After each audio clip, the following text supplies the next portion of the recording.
الحمد لله الحمد لله رب العالمين والصلاة والسلام على رسوله وخاتم النبيين وعلى آله الطيبين وأصحابه الطاهرين والمؤمنين والمسلمين كلهم أجمعين. أما بعد، فقد قال الله تبارك وتعالى في القرآن الكريم والفرقان المجيد: أعوذ بالله من الشيطان الرجيم. بسم الله الرحمن الرحيم. شهر رمضان الذي أنزل فيه القرآن هدى للناس وبينات من الهدى والفرقان فمن شهد منكم الشهر فليصم ومن كان مريضا أو على سفر فعدة من أيام أخر يريد الله بكم اليسر ولا يريد بكم العسر ولتكملوا العدة ولتكبروا الله على ما هداكم ولعلكم تشكرون. صدق الله العلي العظيم. புகழ் அனைத்தும் ஏக வல்லோனாகி அல்லாஹ் ஜல்லஷானுஹு தஆலா ஒருவனுக்கே உரித்தாகட்டுமாக. சாந்தியும் சமாதானமும் கண்மணி நாயகம் ரசூலுல்லாஹி ஸல்லல்லாஹு அலைஹி வஸல்லம் அவர்களின் மீதும் அவர்களுடைய அடிச்சுவட்டை அப்படியே பின்பற்றி வாழ்ந்த சத்திய சஹாபாக்கள் மீதும் தாபீன்கள் தபா தாபீன்கள் நாதாக்கள் சுஹதாக்கள் குறிப்பாக இந்த ஜும்மாவிற்கு வருகை தந்திருக்கிற நம் அனைவர்களின் மீதும் அல்லாஹினுடைய அன்பும் அருளும் என்றென்றும் நீண்டு நிலவட்டுமாக. ஆமீன். கண்ணியத்திற்குரிய அல்லாஹ் நல்லடியார்களே, ரமதான் மாதத்தினுடைய கடைசி ஜும்மாவிலே நாம் இருந்து கொண்டிருக்கிறோம். இன்னும் விரல் விட்டு எண்ணக்கூடிய நாட்களிலே ரமதான் நம்மை விட்டு பிரிய இருக்கிறது. ரமதான் நம்மை விட்டு செல்ல இருக்கிறது. கொஞ்சம் வாரங்களுக்கு முன்பாகத்தான் ரமதானை எப்படி வரவேற்பது, ரமதானிலே என்ன அமல் செய்வது என்பதை பற்றி பேசினோம். இப்போது ரமதான் விடைபெறுகிற தருணத்திலே ரமதானை எப்படி வழி அனுப்புவது, ரமதான் விடைபெறுகிற போது நமக்கான சிந்தனைகள் என்ன, நாம் செய்ய வேண்டிய சில கடமைகள் என்ன என்பதை பற்றி சில விஷயங்களை நினைவுபடுத்த விரும்புகிறேன். அருமையானவர்களே, ரமதான் விடைபெறுகிற போது இது ஏதோ ஏனைய மாதங்களைப் போல சாதாரணமான மாதமாக ஒரு விடைபெறவில்லை. எந்த மாதத்திலே அல்லாஹ் தஆலா சொர்க்கத்தை திறந்து வைக்கப்பட்டிருக்கிறது என்பதாக சொல்லுகிறானோ அப்பேற்பட்ட ஒரு மாதம் விடைபெறுகிறது. எந்த மாதத்திலே ஷைத்தான் விலங்கிடப்படுகிறது என்று சொல்லப்படுகிறானோ அந்த மாதம் ரமதானுடைய மாதம் நம்மை விட்டு விடைபெறுகிறது. எந்த மாதத்திலே நரகத்திலிருந்து மக்கள் விடுதலையாக்கப்படுகிறார்கள், சொர்க்கத்திற்கு செல்லுவார்கள் என்பதாக சொல்லப்படுகிறதோ அப்பேற்பட்ட ஒரு புனிதமான மாதம் நம்மை விட்டு விடை பெற்று கொண்டிருக்கிறது. அருமையானவர்களே, இந்த தருணத்திலே நாம் யோசிக்க வேண்டிய விஷயம் இதுதான். ரமதானிலே நாங்கள் அமல் செய்தோம், எங்களுடைய அமல்களினுடைய நிலை என்ன? நிறைய அமல் செய்வது முக்கியமல்ல, அமல்கள் ஏற்றுக்கொள்ளப்பட்டதா இல்லையா என்பதை யோசிக்கக்கூடிய விஷயமாக இருக்கிறது. என்னுடைய அமல், நான் செய்த ரமதானிலே நான் வைத்த நோன்புகள், நான் தொழுத தராவினுடைய தொழுகைகள், நான் தொழுத இரவு வணக்கங்கள், இது ஏற்றுக்கொள்ளப்பட்டதா இல்லையா என்பதை யோசிக்கக்கூடிய ஒரு தருணம் தான் ரமதான் விடைபெறுகிற போது நாம் யோசிக்க வேண்டும் என்பதாக சொன்னார். மனிதனுடைய மனோநிலைகள் இரண்டு விதமாக இருக்கிறது. ஒன்று, ரமதான் விடைபெறுகிற போது கவலையான நிலை, துக்கமான நிலை, ஒரு நல்ல மாதம், ஒரு புனிதமான மாதம் நம்மை விட்டு விடைபெறுகிறதே என்று ஒரு துக்கமான ஒரு நிலை, இது நல்ல முஃமின்களுக்கு இருக்கக்கூடியதாக இருக்கிறது. இரண்டாவது, சந்தோஷமான நிலை.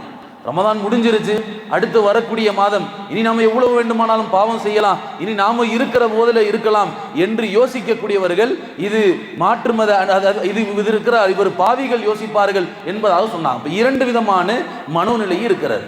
அருமையானவர்களே, ரமதானுடைய முடிவிலே நாம் அல்லாஹ்விடத்திலே அதிகமாக துஆ செய்ய வேண்டும், எங்களுடைய அமல் ஏற்றுக்கொள்ளப்பட வேண்டும் என்பதாக, நாம் செஞ்ச வணக்கங்கள் அது ஏற்றுக்கொள்ளப்பட வேண்டும் என்பதாக ஒரு புனிதமான மாதம் நம்மை விட்டு விடைபெற்று கொண்டிருக்கிறது. பெருமானார் ஸல்லல்லாஹு அலைஹி வஸல்லம் அதனால தான் சொன்னாங்க, இந்த உம்மத்து ரமதானுடைய மகத்துவத்தையும் ரமதானுடைய சிறப்பையும் மட்டும் விளங்கி விட்டார்கள் என்று சொன்னால் வாழ்க்கை முழுவதும் ரமதானாக இருக்க வேண்டும் என்று ஆசைப்படுவார்கள் என்பதாக சொன்னாங்க. வாழ்க்கை முழுவதும் எங்களுடைய எல்லா நாட்களும் எங்களுடைய எல்லா நாள்களும் நோன்பிலே கழிய வேண்டும் என்று ஆசைப்படுவார்கள் என்பதாக பெருமானார் ஸல்லல்லாஹு அலைஹி வஸல்லம் அவர்கள் சொல்லி காண்பித்தாங்க. அப்பேற்பட்ட ஒரு மாதம் விடைபெறுகிற தருணத்திலே நம்முடைய அமல்கள் ஏற்றுக்கொள்ளப்பட்டதா இல்லையா? என்னுடைய அமல்கள் ஏற்றுக்கொள்ளப்பட்டதா இல்லையா? நம்முடைய முன்னோர்கள் ரமதானுடைய கடைசியிலே அதிகமாக அழுவார்கள், அதிகமாக அல்லாஹ்விடத்திலே கெஞ்சுவார்கள், யா அல்லாஹ் எங்களுடைய ரமதானிலே நாங்கள் செய்த அமல்களை வீணாக்கி விடாது. அதிகமாக அழுக்கூடிய அவர்கள் துவா செய்யக்கூடிய விஷயம் இதுதான். உலமாக்கள் சொல்லுவாங்க, முன்னோர்கள் இப்படி துவா செய்வாங்க, அல்லாஹும்ம மஹ்திம் யா அல்லாஹ் பிஷஹ்ரி ரமதான் பிரிதாயிக், யா அல்லாஹ் இந்த ரமதான் முடிகிற போது உன்னுடைய பொருத்தத்தோடு முடியக்கூடிய பாக்கியத்தை தருவாயா. அல்லாஹினுடைய பொருத்தத்தோடு ரமதானை முடியக்கூடிய பாக்கியத்தை எங்களுக்கு தருவாயாக என்பதாக துவா செய்வாங்க. அருமையானவர்களே, அமல் செய்வது பெருசல்ல, அந்த அமல் ஏற்றுக்கொள்ளப்பட்டதா இல்லையா?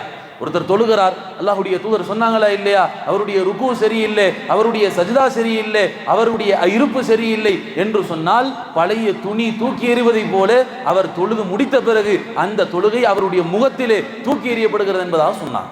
பழைய துணி எப்படி தூக்கி எறியப்படுகிறதோ அதே போல அவருடைய தொழுகை தூக்கி எறியப்படும் சொன்னார். அப்படி நம்முடைய தொழுகைகள் ஏற்றுக்கொள்ளப்பட்டதா இல்லையா? நாங்கள் செய்யக்கூடிய ஹஜ் அது மபரூரா இல்லையா? நாங்கள் வைக்கக்கூடிய நோன்பு இது கபூலியத்தானதா இல்லையா என்று யோசிக்கக்கூடிய தருணம் தான் ரமதானுடைய இறுதி தருணமாக இருக்கிறது. நம்முடைய முன்னோர்கள் அப்படிதான் செஞ்சாங்க. இப்ராஹிம் அலைஹிஸ்ஸலாம் காபத்துல்லாவை கட்டினார்கள். அல்லாஹ்வினுடைய ஆணைக்கு இணங்க என்ன துவா செஞ்சாங்க? கட்டி முடித்த பிறகு ரப்பனா தகப்பல் மின்னா, யா அல்லாஹ் நான் செய்த இந்த வணக்கத்தை உன்னுடைய பொறுப்பை ஏற்று உன்னுடைய கடமையை ஏற்று நான் கட்டி இந்த காபாவினுடைய அந்த அமலை என்னிடத்திலிருந்து ஏற்றுக்கொள்வாயாக என்று துவா செஞ்சாங்க. இன்னைக்கு நாம் அந்த துவாவை தான் செய்ய கடமைப்பட்டு இருக்கிறோம். யா அல்லாஹ் நாங்கள் வைத்த நோன்பை கபூல் செய்வாயாக. யா அல்லாஹ் நாங்கள் இரவிலே தொழுத தராவி தொழுகையை கபூல் செய்வாயாக. யா அல்லாஹ் நாங்கள் தொழுத தஹஜத்தினுடைய தொழுகையை கபூல் செய்வாயாக என்று அந்த துவாவை கேட்க தான் நாம் கடமைப்பட்டு இருக்கிறோம். அருமையானவர்களே, ரமதானுடைய கடைசியிலே நம்முடைய அமல்கள் ஏற்றுக்கொள்ளப்பட்டதா இல்லையா என்று தான் நம்முடைய முன்னோர்கள் அழுது கொண்டிருப்பார்கள், அல்லாஹ்விடத்திலே கெஞ்சி கொண்டிருப்பார்கள். உமர் இப்னு அப்துல் அசீஸ் ரஹ்மத்துல்லாஹி அலைஹி அவங்க வரலாறுல மிகப்பெரிய ஒரு நீதத்திற்கு பெயர் போன ஒரு ஹலீஃபா. அவருடைய வாழ்க்கை வரலாறை ஒரு பயானாகவே பேசலாம், அவ்வளவு விஷயங்கள் இருக்கிறது. அந்த உமர் இப்னு அசீஸ் ரஹ்மத்துல்லாஹி அலைஹி அவர்கள் ஈதுடைய தினத்தன்று மக்களுக்கு அழுது கொண்டே பிரசங்கம் செய்வாங்க. எப்படி அழுது கொண்டே பிரசங்கம் செய்வார்கள்? பிரசங்கத்தை முடித்துவிட்டு எல்லோரும் வீடு திரும்புகிற போது உமர் இப்னு அப்துல் அசீஸ் ரஹ்மத்துல்லாஹி அலைஹி வீட்டிற்கு செல்ல மாட்டார்கள், கபர்ஸ்தானிற்கு செல்வார்கள். அங்கு சென்று அந்த மண்ணறையில் உட்கார்ந்து அழுது கொண்டு இருப்பார்கள். இந்த ஈதுடைய தினம் சந்தோஷமான தினம். இந்த தினத்திலே உலகத்தினுடைய மோகத்தின் பக்கம் நான் சென்று விடக்கூடாது என்பதற்காக வேண்டி கபர்ஸ்தானுக்கு போய் அந்த கபரிலே அடக்கப்பட்ட மனிதர்களிடத்திலே பேசிக் கொண்டிருப்பார்கள். இதோ இன்று நீங்கள் வந்து விட்டீர்கள், நாளை ஒரு நாள் நாங்கள் வர இருக்கிறோம், நாளை ஒரு நாள் இந்த இடத்திற்கு நாங்கள் வர இருக்கிறோம் என்பதாக உமர் இப்னு அப்துல் அசீஸ் ரஹ்மத்துல்லாஹி அவர்கள் பேசிக் கொண்டிருப்பாங்க. அருமையானவர்களே, அமல் செய்கிறது பெருசல்ல, அந்த அமல் ஏற்றுக்கொள்ளப்பட்டதா இல்லையா? நாளை மறுமையிலே அல்லாஹ்விடத்திலே 3 மனிதர்கள் கொண்டு வரப்படுவார்கள். 3 மனிதர்கள். முதலாவது ஒரு மனிதர் ஷஹீத், மார்க்க போரிலே வெட்டுப்பட்டு அவர் ஷஹீதாக்கப்பட்டு போர் செய்து கடுமையாக அல்லாஹ்வுடைய பாதையிலே போர் செய்து ஷஹீதாக்கப்பட்ட ஷஹீத் கொண்டு வரப்படுவார். ஆனால் அல்லாஹ் தஆலா கேட்பான் அந்த ஷஹீதிட்ட, எதுக்குப்பா போர் செஞ்ச?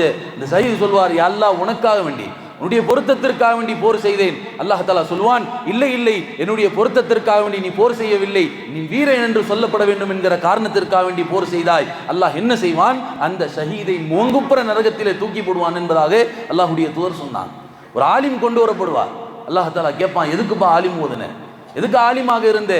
மக்கள் அவர் சொல்லுவார், யா அல்லாஹ் நான் மக்களுக்கு சேவை செய்ய வேண்டும் என்பதாக, நல்ல விஷயங்களை மார்க்க போதனைகளை மக்களுக்கு சொல்ல வேண்டும் என்பதாக நான் ஆலிம் ஓதினேன் என்பதாக சொல்லுகிற போது அல்லாஹ் தஆலா சொல்வான், இல்லை இல்லை, நீ அதற்காக வேண்டிய ஆலிமா ஓதவில்லை, நீ மார்க்கத்திலே மக்கள் எல்லாம் உன்னை போற்றப்பட வேண்டும், உன்னை ஒரு மிகச்சிறந்த ஆலிம் என்பதாக சொல்ல வேண்டும் என்பதற்காக வேண்டி நீ ஆலிம் ஓதினாய் என்பதாக சொல்லுவான். அல்லாஹ் தஆலா அவனை மோங்குப்புற நரகத்திலே தூக்கி போடுவான்னு சொன்னான். யாருங்க? சாதாரண மனிதர்களா? சாதாரண மனிதர்கள் அல்ல. ஷஹீத் மோங்குப்புற நரகத்திலே வீசப்படுகிறார். ஒரு மார்க்க அறிவை கற்றுக்கொண்டு ஒரு கல்வியை கற்றுக்கொண்ட ஒரு ஆலிம் நரகத்திலே வீசப்படுகிறார். 3வது ஒரு ஆள் அல்லாஹ் தஆலாவின் இடத்திலே வருவார், ஒரு செல்வந்தர். அல்லாஹ் கேட்பான், உலகத்தில் நிறைய தான தர்மங்கள்லாம் செஞ்சு எதுக்குப்பா செஞ்ச? அந்த செல்வந்தர் சொல்வார், யா அல்லாஹ் உன்னுடைய பொருத்தத்திற்காக வேண்டி, உனக்காக வேண்டி மட்டும்தான் நான் செல்வத்தை மக்களுக்கு கொடுத்தேன். அல்லாஹ் தஆலா சொல்வான், இல்லை இல்லை, நீ பொய் சொல்லுகிறாய், எனக்காக வேண்டி நீ கொடுக்கவில்லை, மக்கள் எல்லாம் உன்னை கொடைவள்ளல் என்று போற்றப்பட வேண்டும் என்பதற்காக, உன்னை பெரிய செல்வந்தர், இவர் மக்களுக்கு தான தர்மங்கள் செய்யக்கூடியவர், இவர்கிட்ட போனாலே இல்லை என்று சொல்ல மாட்டார் என்று போற்றப்பட வேண்டும் என்பதற்காக வேண்டி நீ மக்களுக்கு செல்வங்களை வாரி வாரி இழைத்தாய். எனவே இந்த நாளிலே உனக்கு எந்த கூலியும் கிடையாது, நீ நரகத்திற்கு செல் என்பதாக அல்லாஹ் அந்த செல்வந்தரை மூங்குப்புற நரகத்திலே தூக்கி வீசுவான் என்பதாக அல்லாஹ்வுடைய தூதர் சொல்லி காண்பித்தான். அருமையானவர்களே, அமல் செய்யறது பெருசல்ல, அந்த அமல் என்னிடத்திலிருந்து ஏற்றுக்கொள்ளப்பட்டதா இல்லையா என்று சிந்திக்க வேண்டிய தருணம் தான் ரமதான் விடைபெறுகிற போது நம்முடைய யோசனையாக இருக்க வேண்டும். இரண்டாவது விஷயம் உலமாக்கள் சொன்னாங்க, ரமதான் விடைபெறுகிற போது எந்த பாவமும் செய்து நாம் ரமதானில் செய்த நன்மைகளை அழித்து விடக்கூடாது. எந்த பாவம் செய்து ரமதானிலே செய்த நன்மைகளை அழித்து விடக்கூடாது. அல்லாஹ் தஆலா குர்ஆன்ல சொல்லி காட்டுவான், லா தகூனு கல்லதி நகதத் கஸ்லஹா மின் பாதி குவத்தின் அன்காஸா. ஒரு மனிதர் பாவம் செஞ்சு நன்மைகளை அழிக்கிற மனிதருக்கு அல்லாஹ் உதாரணம் சொன்னான். பாவம் அமல் செய்யறாரு, ஆனால் பாவங்கள் செஞ்சு நன்மைகளை அழிச்சு கொள்றார். இப்பேற்பட்ட மனிதனுக்கு அல்லாஹ் உதாரணம் என்ன சொன்னா, ஒரு பெண் கஷ்டப்பட்டு சிரமப்பட்டு ஊசியிலே நூல் கோக்குறால், அவளுடைய கையிலேயே அந்த நூலை பிடுங்கி எடுக்குவதை போலன்னு சொன்னான். அவளுடைய கஷ்டப்பட்டு சிரமப்பட்டு நூல் கோக்கிறாள், நூல் கோத்து முடித்த பிறகு எந்த தேவையும் இல்லாமல் பாவம் செய்து அந்த நூலை கலட்டுவதை போல என்பதாக சொன்னாங்க. அதே போலதான் மனிதர்கள் அமல் செய்கிறார்கள். ரமதானிலே நிறைய அமல் செய்தார்கள், கடைசி தருணத்திலே ஷைத்தானுடைய தூண்டுதல்களாலே ஏதாவது பாவத்தை செய்து அந்த ரமதானிலே செய்யப்பட்ட அமல்கள் எல்லாம் அழிந்து போய் விடுகிறது என்பதாக சொன்னாங்க. அமல் அழியாமல் இருக்க, ஏதாவது பாவம் செஞ்சு அமல் அழியாமல் இருக்க ரொம்ப ஜாக்கிரதையாக இருக்க வேண்டும். சஹாபாக்கள் ரொம்ப எச்சரிக்கையாக இருந்தான். பெருமானார் ஸல்லல்லாஹு அலைஹி வஸல்லம் அவருடைய காலத்தில் ஒரு ஆயத்து வருகிறது. அல்லாஹ் தஆலா இருக்கிறான், லா தர்ஃபஉ அஸ்வாத்தகும் ஃபௌக ஸௌத்தின் நபி, நபிக்கு முன்னால உங்களுடைய குரலை உயர்த்தாதீங்க என்று வசனம் வருகிறது. இந்த ஆயத்து இறங்கிய போது சாபித் இப்னுல் கைஸ் என்கிற சஹாபி என்ன செய்கிறார்? அழுகிறார். இயற்கையிலேயே அவருக்கு உயர்த்த குரல் உள்ள ஒரு சஹாபி. அல்லாஹ் தஆலா சொல்லிட்டு, அல்லாஹ்வுடைய தூதருக்கு முன்பாக நீ சப்தத்தை உயர்த்தாதீங்க. சாபித் இப்னுல் கைஸ் எப்படிப்பட்டவர்? இயற்கையிலேயே உயர்ந்த சப்தத்தை கொண்டவர். என்னை பற்றி தான் அல்லாஹ் இந்த ஆயத்தை இறக்கி விட்டானோ என்று பயந்து அவருடைய வீட்டுக்கு ஓடி போகிறார். அழுது கொண்டே போறார். மனைவிடத்தில் போய் சொல்றார், அல்லாஹ் என் மீது ஒரு ஆயத்தை இறக்கிட்டான். என்னங்க ஆயத்து? பெருமானாருக்கு முன்பாக சப்தமாக பேசாதீர்கள் என்று என்னை கண்டித்து அல்லாஹ் ஆயத்தை இறக்கி இருக்கிறான் என்று சொல்லி அழுது கொண்டே ஒரு ரூமிலே தன்னை தாளிட்டு கொண்டார்கள். அந்த ரூமிலே அடைத்து கொண்டார்கள். அல்லாஹ்வுடைய தூதருக்கு இந்த செய்தி தெரிய வருகிறது. சாபித் இப்னுல் கைஸ் இப்படி பண்ணிட்டாருன்னு சொல்லி பெருமானார் ஸல்லல்லாஹு அலைஹி வஸல்லம் அவர்கள் சாபித் இப்னுல் கைஸை அழைத்து வர சொன்னார்கள். சாபித் இப்னுல் கைஸ் அழைத்து வரப்பட்டார். பெருமானார் ஸல்லல்லாஹு அலைஹி வஸல்லம் சொன்னார்கள், இந்த ஆயத்து இருக்கிறதே, இது உன் சம்பந்தமாக இறக்கப்பட்ட வசனம் அல்ல, இது அல்லாஹ் பொதுவாக சொன்ன வசனம், உன் சம்பந்தமாக இறக்கப்பட்ட வசனம் அல்ல. அந்த சஹாபி மீண்டும் சொல்கிறார், இல்லை யா ரசூலுல்லாஹ், நான் சப்தம் போட்டு பேசி விடுகிறேன், அதன் காரணமாக என்னை தண்டித்து எங்க அல்லாஹ் இறக்கிட்டானோ எனக்கு பயமாக இருக்கிறது என்பதாக சொன்னான். அடுத்த வசனத்திலே அல்லாஹ் சொன்னான், இன்னல்லதீன யகுதுன அஸ்வாத்தஹும் இன்த ரசூலில்லாஹ், யார் அல்லாஹ்வினுடைய தூதருக்கு முன்பாக தங்களுடைய குரலை தாழ்த்தி பேசுவார்களோ, உலாயிகல்லதீன தஹனல்லாஹு குலூபஹும் லித்தக்வா, அல்லாஹ் அவர்களுடைய உள்ளத்தை தக்வாவை கொண்டு பரிசோதிக்கிறான். லஹும் மக்ஃபிரா, அவர்களுக்கு என்ன கூலி இருக்கிறது? பெரிய மக்ஃபிரத் இருக்கிறது. வ அஜ்ருன் கபீர், மிகப்பெரிய கூலி அவர்களுக்கு இருக்கிறது என்பதாக அல்லாஹ் தஆலா இறக்கினான். அருமையானவர்களே, அப்போ கவலைப்பட வேண்டும், பயப்பட வேண்டும். ரமதானுடைய இறுதி தருணங்களிலே ஏதாவது பாவம் செஞ்சு என்னுடைய ரமதானுடைய அமலை நான் இழந்துடக்கூடாது. நான் செஞ்ச ரமதானிலே என்னுடைய வணக்கங்கள், என்னுடைய இபாதத்துகள், இந்த பலனை நான் இழந்து விடக்கூடாது என்று பயந்து கொண்டே இருக்க வேண்டிய தருணம். அப்ப ரமதானுடைய இறுதியிலே எந்த விதமான பாவமும் செஞ்சிடக்கூடாது. அருமையானவர்களே, அடுத்து மூன்றாவது விஷயம் சொல்லி தந்தாங்க. ரமதான் நம்மை விட்டு சென்று கொண்டிருக்கிறது. நம்மை விட்டு விடைபெறுகிற இந்த தருணம் எப்படி ரமதான் விடைபெறுகிறதோ அதே போல உலகத்திலே நாமளும் ஒரு நாள் விடைபெற்று விடுவோம். ரமதான் கற்றுத்தருகிற பாடம் என்ன? எப்படி ரமதான் நம்மை விட்டு செல்லுகிறதோ அதே போல உலகத்தை விட்டு நாமளும் ஒரு நாள் சென்று விடுவோம். ஒன்று நாம் உலகத்தை விட்டு செல்வோம், அல்லது உலகம் அழிந்து போய்விடும் என்பதாக சொன்னான். உலகத்தில் எதுவும் ஒரு மனிதன் வாழ்ந்து கொண்டிருக்கக்கூடிய மனிதன் தனியாக இந்த உலகத்திற்கு வந்தான், தனியாகத்தான் இந்த உலகத்தை விட்டு செல்ல வேண்டும். தனியாக உலகத்திற்கு வந்த மனிதன் இந்த உலகத்திலிருந்து செல்லுகிற போது எதையும் எடுத்து செல்ல முடியாது. நாம் சம்பாதித்து கொடுத்த நம்முடைய சொத்து செல்வங்கள் எடுத்து போக முடியாது. நம்முடைய மனைவி மக்கள், நாம் காலம் முழுக்க கண்கலங்காமல் வைத்து கொண்ட மனைவி மக்கள், இவர்களையும் நாம் எடுத்து செல்ல முடியாது. மூத்திற்கு மரணத்திற்கு கபருக்கு செல்லுகிற போது நாம் ஒரு தனி மனிதனாக செல்லுகிறோம். கபர் வரைக்கும் அல்ல, மறுமை வரைக்கும் ஒரு தனி மனிதனாகத்தான் நாம் அல்லாஹ்விடத்திலே செல்லவிருக்கிறோம். அல்லாஹ் தஆலா இன்றைக்கு ஓதப்படக்கூடிய வசனங்களிலே அபஸவத்தவல்லாஹ் சொல்வான், யௌம யஃபிருல் மர்உ மின் அஹி, நாளை மறுமையிலே அல்லாஹ் தஆலா ஒரு மனிதன் தன்னுடைய சகோதரனை பார்த்து விரண்டு ஓடுவான். உம்மிஹி வாபி, அவனுடைய தாய் தந்தையரை பார்த்து விரண்டு ஓடுவான். வசாஹிபதிஹி வபனி, அவனுடைய மனைவி மக்கள்களை பார்த்து அவன் பயந்து ஓடுவான். லிகுல்லி இம்ரின் மின்ஹும் யௌமஇதின் ஷஅனு யுக்னி, அன்றைய நாளிலே அவர்கள் அடுத்தவர்களை பற்றி சிந்திக்க முடியாத அளவுக்கு தங்களுக்கென்று ஒரு கவலை இருக்கும் என்பதாக சொன்னான். அடுத்தவர்களை பற்றியெல்லாம் யோசிக்க முடியாது. உலகத்தில் காலம் முழுக்க சம்பாதித்து கொடுத்த மனைவி மக்களை பற்றி யோசிக்க முடியாது. தன்னுடைய சகோதரர்கள் சகோதரிகளை பற்றி யோசிக்க முடியாது. பெற்றோர்களை பற்றி யோசிக்க முடியாது. அவர்களுக்கென்று ஒரு கவலை. என்ன கவலை? நான் எப்படியாவது சொர்க்கத்திற்கு சென்று விட வேண்டும். இந்த கவலையை தவிர அன்றைய நாளிலே எந்த ஒரு கவலையும் இருக்காது என்பதாக அல்லாஹ் தஆலா சொல்லி காட்டுகிறான் சூரத்துல் அபஸ வ தவல்லாவிலே.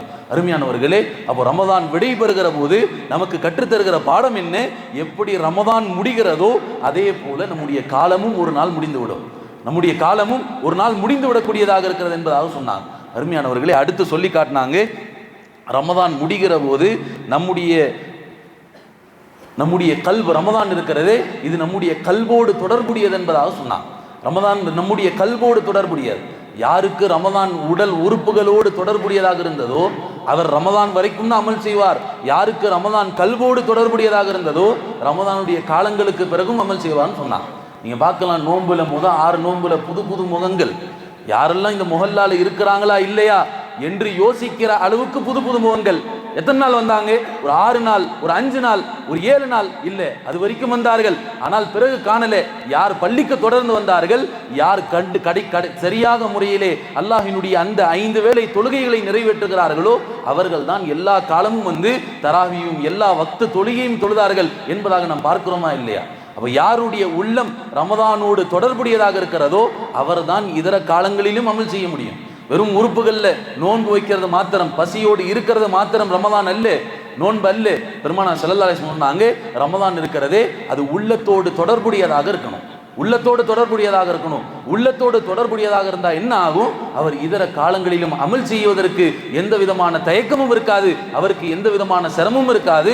அவர் சரியான முறையிலே 5 வேளை பேணி தொழக்கூடிய அடியாராக இருப்பார் என்பதாக சொல்லி காட்டினார். அவர் ரமதான் உள்ளத்திலே தாக்கத்தை ஏற்படுத்த வேண்டும், உள்ளத்திலே ஒரு ஈர்ப்பை ஏற்படுத்த வேண்டும் சொன்னார். அடுத்து உலமாக்கள் சொல்லி தந்தாங்க, ரமதான் முடிகிற போது விடைபெறுகிற போது நாம் யோசிக்க வேண்டிய விஷயம் இஸ்திகாமத் இருக்கணும், நிலைத்து செய்யுதல். ஒரு அமல் இப்போ செஞ்சோம் அடுத்து விட்டோம் அப்படி அல்ல.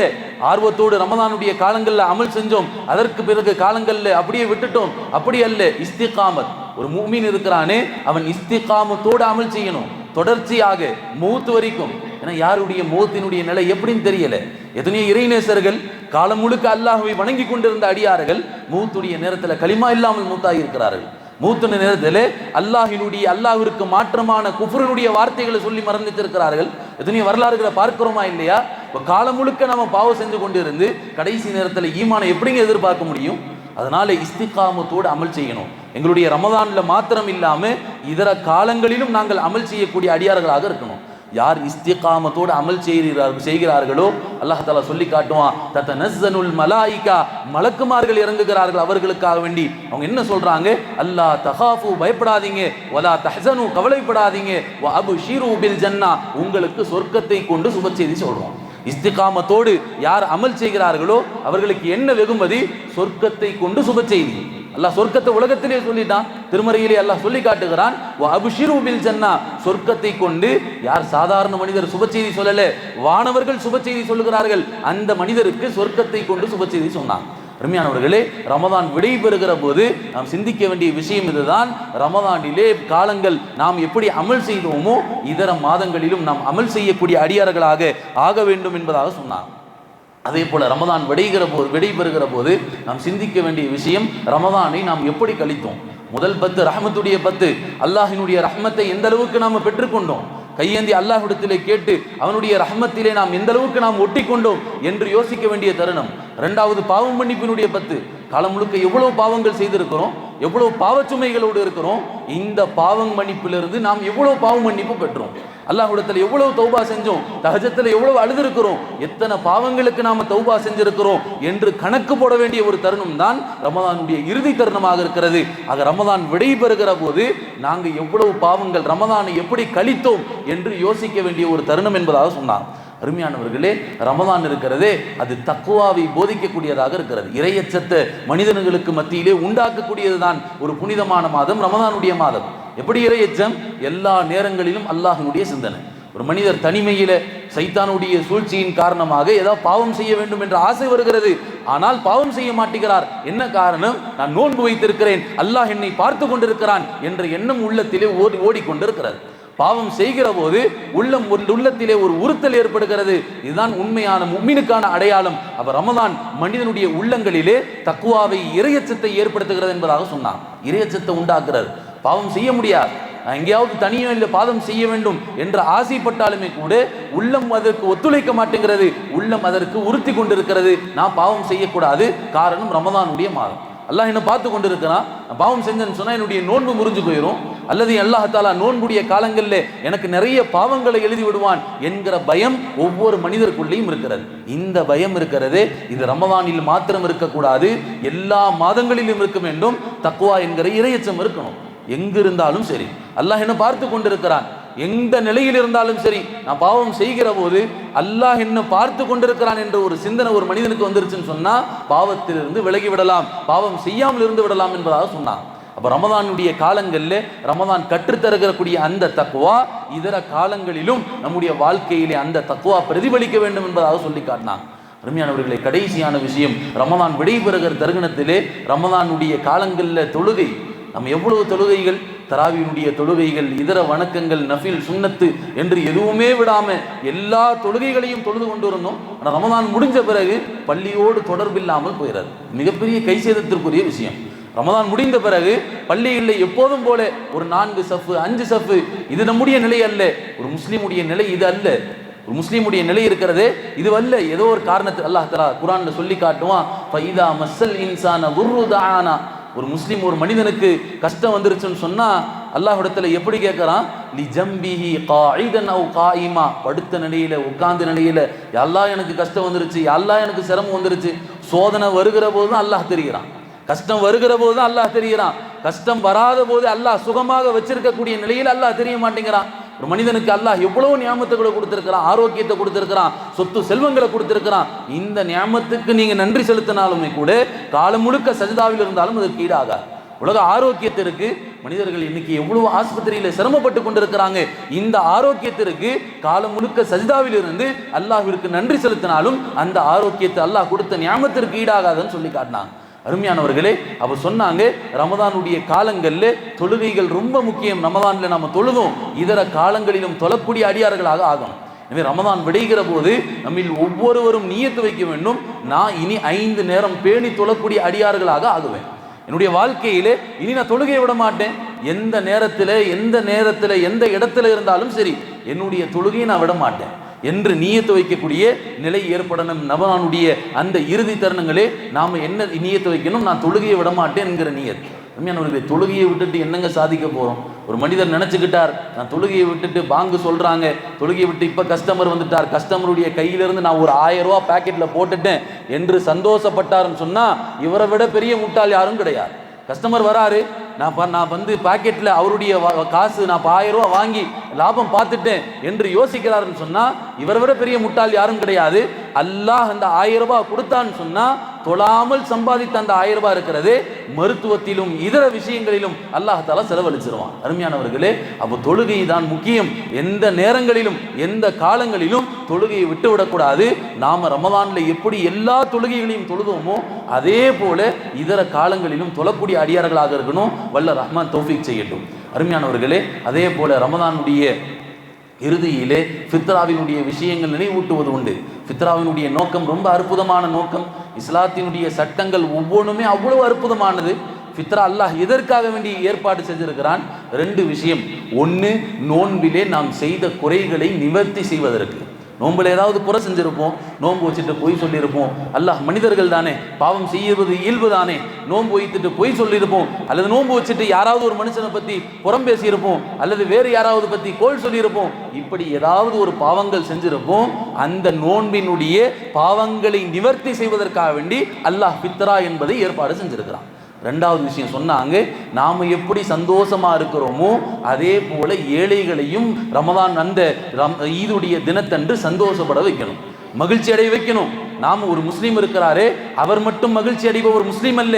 ஒரு முஸ்லீம் தானும் சந்தோஷமாக இருந்து பிறரையும் சந்தோஷப்படுத்தக்கூடியவர், இவர்தான் உண்மையான முஸ்லீம் என்பதாக சொன்னார். தனக்கு எது ஆசைப்படுகிறாரோ அதை தன்னுடைய சகோதரனுக்கும் ஆசைப்பட வேண்டும். இவர்தான் உண்மையான முஃமின் என்பதாக அல்லாஹ்வுடைய தூதர் சொல்லி காண்பித்தான். அருமையானவர்களே, அப்போ ஃபித்ரா என்பது அடுத்தவர்களும் சந்தோஷப்பட வைக்கக்கூடிய வகையிலே அல்லாஹ் ஏற்படுத்திய ஒன்று. ஃபித்ராவுடைய அளவு 90 என்பதாக நிர்ணயிக்கப்பட்டிருக்கிறது. நிறைய உலமாக்கள் சொல்றாங்க, பேணுதல் அடிப்படையில் 100 ரூபாய் கொடுத்தாலும் பிரச்சனை இல்லை. 90 என்பதாக நிர்ணயிக்கப்பட்டிருக்கிறது. 100 ரூபாய் கொடுத்தாலும் பிரச்சனை இல்லை. ஃபித்ரா என்பது ஒரு ஆளுக்கு 100 ரூபாய் கொடுக்க வேண்டும் என்பதாக நிர்ணயிக்கப்பட்டிருக்கிறது. ஃபித்ராவினுடைய சட்டங்கள் என்ன? ஜகாத்தினுடைய அளவு யாருக்கு யார் மீது ஜகாத் கடமையாக இருக்கிறதோ அவர் ஃபித்ரா கொடுக்கணும். ஜகாத்திற்கான ஒரு ஷர்த்து என்னன்னு சொன்னா 1 வருடம் பூர்த்தியாக இருக்க வேண்டும் என்ற நிபந்தனை. ஆனா ஃபித்ராவிற்கு 1 வருடம் பூர்த்தியாக இருக்க வேண்டும் என்பதெல்லாம் நிபந்தனை அல்ல. ஈதுடைய தினத்தன்று யாருடைய கையில 50,000 பணம் வருதோ அவர் அன்றைக்கு ஃபித்ரா கொடுக்கணும். ஃபித்ரா எப்போங்க கொடுக்கணும்? ஈது தொழுகைக்கு முன்பாக ஃபித்ரா கொடுத்துடணும். எப்போ? இன்னைக்கே கொடுக்கலாமா? தாராளமா கொடுக்கலாம். நாளைக்கு கொடுக்கலாமா? தாராளமாக கொடுக்கலாம். கண்டிஷன் என்ன? ஈதுக்கு பெருநாளுடைய ஈது மைதானத்திற்கு செல்வதற்கு முன்பாக, தொழுகையை நிறைவேற்றுவதற்கு முன்பாக அவர் என்ன செய்ய வேண்டும்? ஃபித்ராவை நிறைவேற்றணும். சரி, ஒருத்தர் ஈது தொழுகைக்கு பிறகு கொடுத்தாரு, அது ஃபித்ரால எடுக்கப்படாது, ஃபித்ராவினுடைய லிஸ்ட்ல வராது. மாறாக அது இதர தான தர்மங்களுடைய லிஸ்ட்ல சேர்ந்து விடும். அப்போ ஃபித்ரா என்பது ஈதினுடைய பெருநாள் தொழுகைக்கு முன்பாக கொடுப்பது தான் ஃபித்ராவாக இருக்கிறது. சரி, ஃபித்ரா எப்படிங்க நிறைவேற்றுறது? கணவன் இருக்கிறார், மனைவி, பிள்ளைகள் எல்லாம் இருக்கிறாங்க. ஹனஃபி மதுஹபின் படி ஒரு ஆண் தனக்காகவும் தன்னுடைய பாலிகாகாத குழந்தைகளுக்காக வேண்டியும் ஃபித்ரா கொடுக்கலாம். ஒரு ஆண் தனக்காகவும் தன்னுடைய பாலிகாகாத குழந்தைகள், வயதுக்கு வராத குழந்தைகளுக்காக வேண்டி ஃபித்ரா கொடுக்கலாம். ஒரு ஆணை என்ன செய்யலாம்? பொறுப்பேற்று கொடுத்துடலாம். சரி, இப்போ மனைவிமார்கள் பிள்ளைகளுக்கும் சேர்த்து கணவனை கொடுக்கிறார், கணவன் பொறுப்பாளி, அவரே கொடுக்கிறார் அப்படின்னு சொன்னா அந்த மனைவிமார்கள்ட்டையும் அந்த பிள்ளைகள்ட்டையும் சொல்ல வேண்டும், உங்களுக்கான ஃபித்ராவினுடைய பணத்தை நான் நிறைவேற்றி விடுகிறேன் என்று சொல்லிவிட்டு அவர்களுக்கான ஃபித்ராவை கொடுக்கணும். ஷாஃபி மதுஹபினுடைய படி எல்லா மக்களுக்கும் யார் வேண்டுமானாலும் ஃபித்ரா கொடுக்கலாம். ஒரு ஆண் என்ன செய்யலாம்? பாலிகான குழந்தைகள், பாலிக ஆகாத குழந்தைகள் எல்லோருக்கும் என்ன செய்யலாம்? தாராளமாக ஃபித்ரா கொடுக்கலாம். ஃபித்ராவினுடைய பணம் அல்லாமல் இதர தர்மங்களும் தாராளமாக செய்யுங்க. ரமதானுடைய காலங்களில் எத்தனையோ மக்கள் நாம சந்தோஷமாக ரமதானுக்காக வேண்டி புத்தாடைகள் வாங்கிட்டோம், ரமதானுடைய காலங்களில் புத்தாடை அணிவோம், நாம பிரியாணி செஞ்சு சாப்பிடுவோம். எத்தனையோ மக்கள் அன்றைக்கு கூட எத்தனையோ வீடுகளில் அழுது கொண்டு இருக்கக்கூடிய மக்களும் இருக்கிறாங்க. எத்தனையோ விதவை பெண்கள் இருக்கிறார்கள், எத்தனையோ அனாதை பிள்ளைகள் இருக்கிறாங்க. அன்றைக்கு கூட எத்தனையோ சிரமங்கள் அவர்களுக்கு இருக்கதான் செய்யுது. நாம எப்படி சந்தோஷமாக இருக்கிறோமோ அதே போல நம்முடைய சகோதரர்களையும் சந்தோஷப்படுத்துவதுதான் உண்மையான முஃமின். எனவே அருமையானவர்களே, அப்ப அவர்களையும் சந்தோஷப்படுத்தணும். ஃபித்ரா மட்டுமல்லாம இதர தான தர்மங்களையும் அதிகமாக செய்யுங்க. ரமதானுடைய காலங்களில் இறுதி காலங்களில் அதிகமாக துவா செய்யுங்க. அல்லாஹ்விடத்தில் துவா விட்டுறாதீங்க. இறுதி காலங்கள் இன்னும் ஒரு 4-5 நாட்கள் இருக்கிறது. எனவே இந்த நாட்களிலே நாம் அதிகம் துவா செய்ய கடமைப்பட்டிருக்கிறோம். அதிகம் துவா செய்ய எவ்வளவு தேவைகள் அல்லாஹ்விடத்தில் கேட்க வேண்டுமோ அல்லாஹ்விடத்தில் கேளுங்க.